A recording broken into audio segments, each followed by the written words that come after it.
Hello everyone, welcome back to another episode of Steven Inks. Today's video, we are reviewing a pen that a viewer of this channel sent in to me. This is the Waterman Expert 1. And this pen is a little bit different from other pens that I've owned before. I've never owned a Waterman, so I'm curious if people out there use and enjoy these pens. I'm gonna check it out and let you know what I think. We're gonna start this video right now. Okay, the pen is here, and I could tell right away that the finish is something really nice. I like the clip. It's got this sort of taper from the top to the bottom there, and it almost looks like a necktie. Got a little slit, a groove in between, and you're gonna see a pattern of this W for Waterman showing up all over the pen. Here it is on the clip. Here it is at the base of the cap. There's one on top of, let's see if I can get the right angle for that. There's one on top of the finial. There it is. Love a good finial decoration. I do like also, this is kind of unique, the finial's got this sort of angled top to it as opposed to just being flat. Definitely a unique pen. It's very wide in the center compared to the outer edges here. So that's interesting. I don't know if that's going to be comfortable or uncomfortable, but it is very interesting.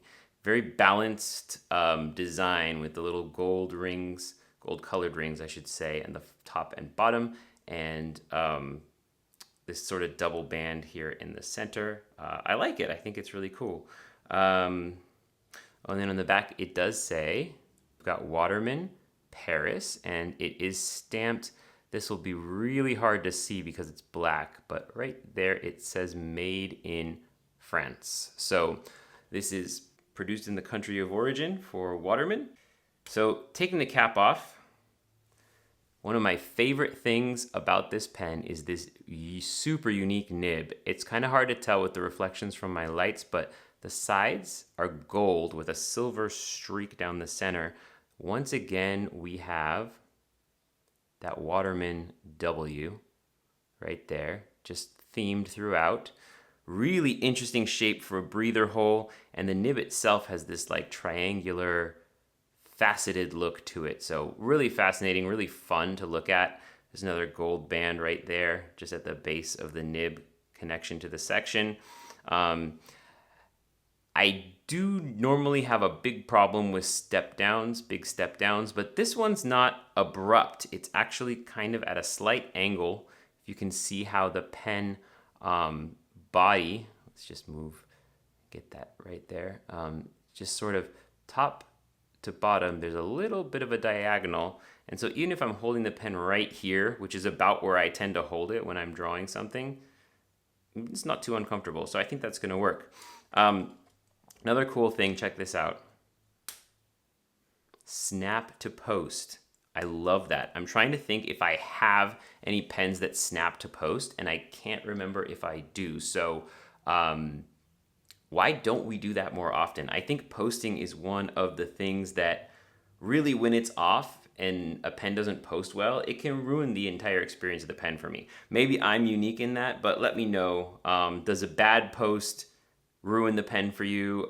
Must you post? Does it always have to be that way? For me, it does. I just can't get over the cap, and it has to be just fit on there really nice. There's some really great friction fit posts. I'm okay with threaded, like screw to post kind of things, but snap to post is a fantastic idea, and it should be in more pens, I believe. All right, so looking at the internals here, why don't we talk about converters? Because this pen takes a standard international, but unique issue. Here's a Schmidt converter. There's a really common standard international converter. You can get them on Amazon really easily. Pop that in there, nice and secure fit, very good. But try to put it in the body of the pen. You can see there's a little lip right there. It doesn't go in. So it'll have to be a different converter than the standard Schmidt. I think, honestly, this is such a low profile, thin converter that what you're gonna have to go with a short or perhaps a standard international converter like these Kaweco ones, which I have. But This is the Kaweco Squeezy Squeezy, which is the official name of this converter. It normally goes in a Kaweco Sport, but I'm going to just place it here. Goes in nice and easy squeezy.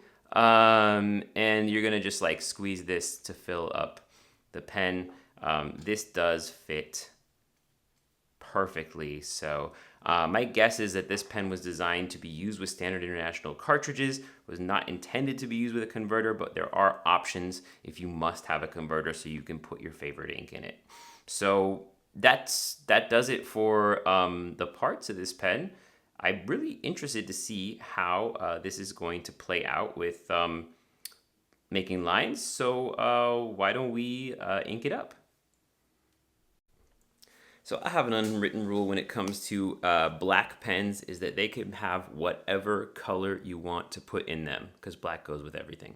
So it's nice to have a black pen to play around with, but since we've got such a bold design with this Waterman, I want to choose a bold color ink. So this is Private Reserve Electric DC Blue. I got this as part of when I bought into the Truffet Company's pen subscription service.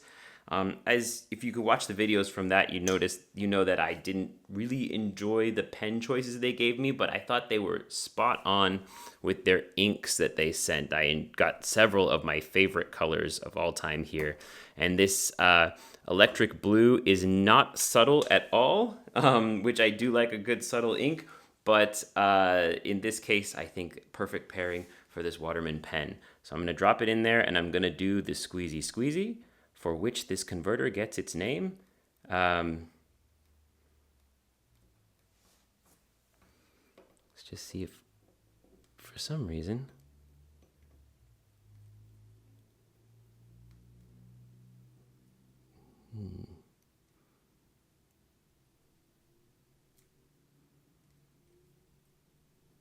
just curious if we're getting, oh, okay. So, yes, ink was going into the converter. Let me try that again. Oh, and we got some bubbles coming out the side here. So, I've made a mess. What else is new? Oh, and now I'm not getting a good seal. There we go.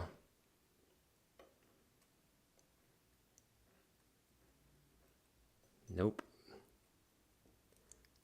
Did I just break my converter? All right, so the Kaweco Squeezy Squeezy is not my favorite converter, as you may have noticed. Okay, so there's ink in here. There absolutely is ink in here, even though it's not showing up at the bottom. Oh, it is starting to show up a little bit. Oh my God, I'm making a mess everywhere. So I'm gonna clean this up and then we'll do some lines.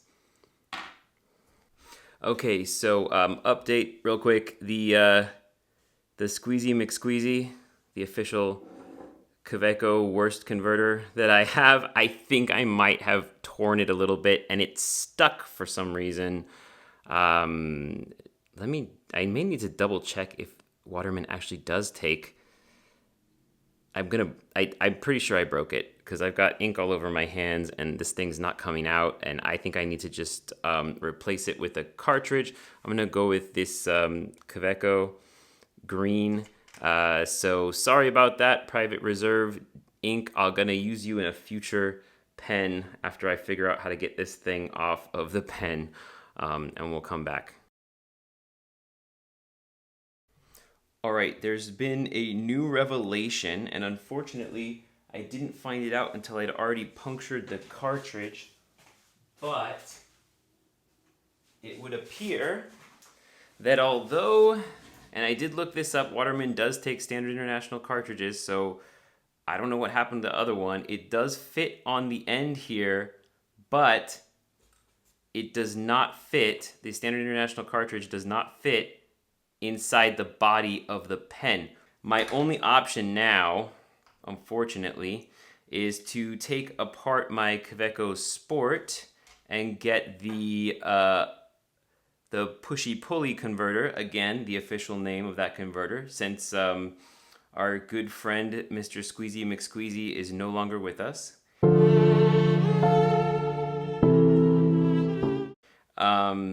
And we are going to use that. And I guess we're going back to the DC Electric Blue because we can. Oh, but I'm not. It doesn't feel like a very good seal. So, okay, no, that's got some pull to it. All right, so we're gonna just really quickly fill that up with the blue, and then we're gonna start making some lines with it. Okay, we are here with the pen. We're gonna make a few lines. We're gonna start right here. Okay, oh, that electric blue is beautiful. I forget how great this is. We got a wet writer, nice and smooth. I think it's kind of a classic fountain pen look. So something like this. I think that a lot of older pens do tend to write this way, feel this way. You've got this sort of like fits like an old shoe kind of thing. A little bit loose, but nothing that you can't handle if you really put your mind to it. And I think this is kind of the experience you're looking for with a vintage pen. Is just a nice, smooth, makes lines easy kind of situation. So that is what I'm getting here. And I don't mind it at all. It's not going to be, I think this is not going to be a super precise writer, and I do have pens that are super precise writers, but I think that's kind of a niche market when it comes to fountain pens. Tell me if you disagree or agree, but I think the looseness of something like this is going to feel familiar to a lot of fountain pen users, and in a way, that looseness is kind of a challenge that I crave when it comes to fountain pen art, because there are, of course, I won't say better, but there are more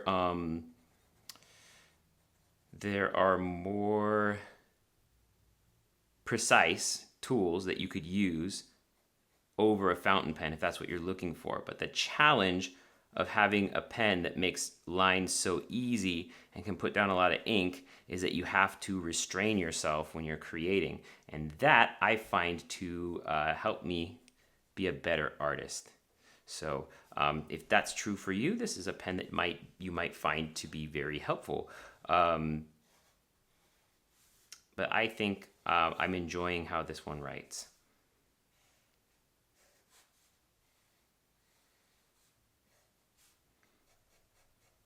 And I could definitely slow down and take more time to get more details in. But for this part, we're just trying to figure out how this pen runs, how it writes, and how I might use it. I think when we come down to making an actual drawing with this pen, it's going to be a pleasure to use. Let's just go ahead and do some check-in with some lines over here. So this is forward. Looks like we're looking at like a fine, maybe like a classic Western fine. Keeps up really nicely. Like I said, it's making lots of lines. It does feel a hair not so smooth, like it's not glassy, like it's just more, it's a little bit gritty, a little bit toothy. But you could probably smooth that out. And reverse, we do get some line variation in reverse writing.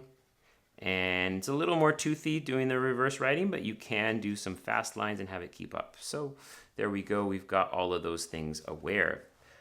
Before we get into our drawing, let's give some art advice.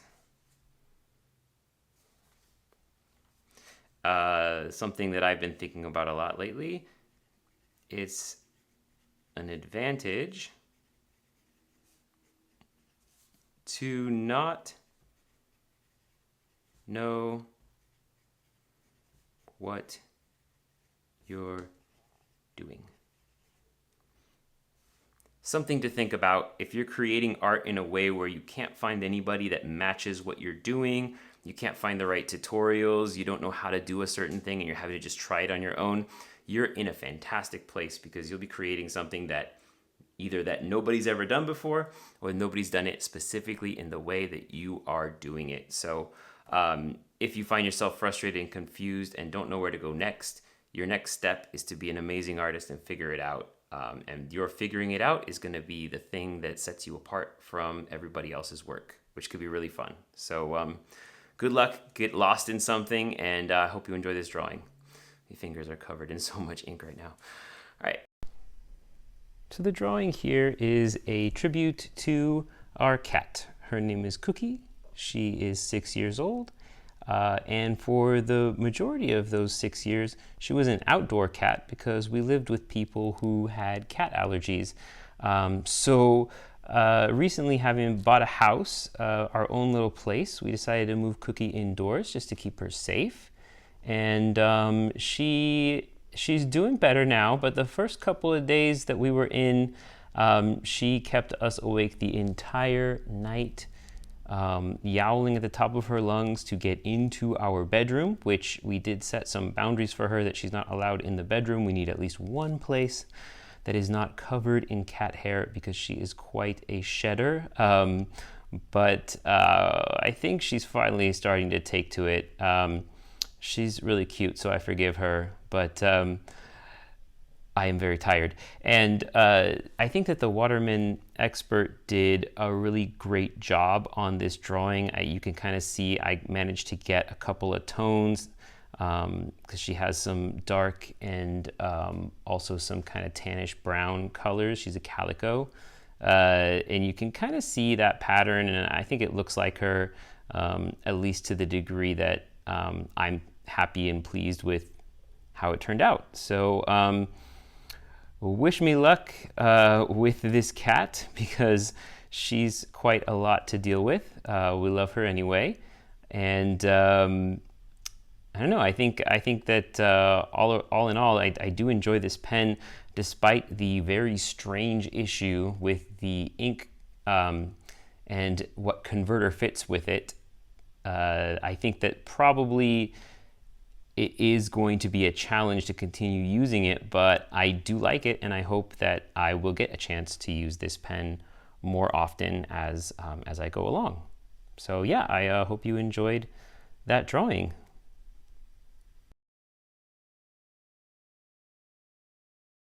Final thoughts. This pen is really fun to write with. The feed keeps up really well. There's a super unique nib. The shape is very pleasant to hold, and the design is, in my opinion, quite understated but very nice. I will say it's hard for me to recommend this pen because of the ink situation.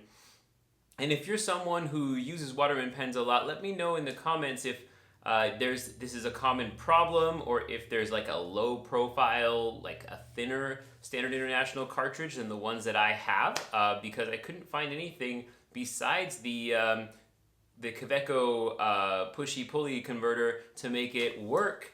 And unfortunately, I do have what I need in order to ink this pen. So while I enjoy this pen, I think I will be using it in the future. I'm not sure, again, about the recommend because of this very strange ink situation. All the rest of it gets plenty of love from me and from this channel. Please, at the end of this video, please give us a like and a subscribe if you feel that's valuable. And I'm excited to bring you another video quite soon.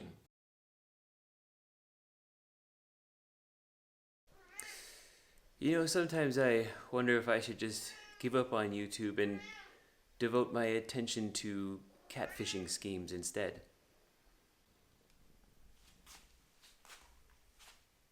See, I already caught one.